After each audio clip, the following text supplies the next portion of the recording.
தெரிந்த புராணம் தெரியாத கதை.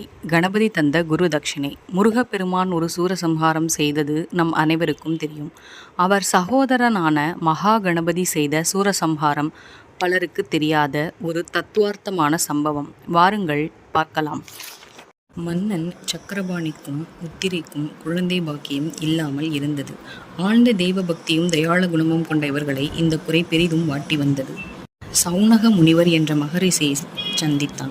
மன்னா, உன் மூதாதையர் ஒருவர் செய்த பாவத்தால் பிறவியிலேயே உன் உடற்கூற்றில் ஒரு குறை உள்ளது.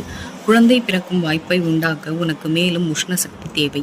சூரிய பகவானை உபாசனை செய்தால் சூரிய பகவானின் சக்தியை உங்கள் உள்ளே கலந்து உனக்கு குழந்தை பாக்கியம் ஏற்படும் என்று கூறினார்.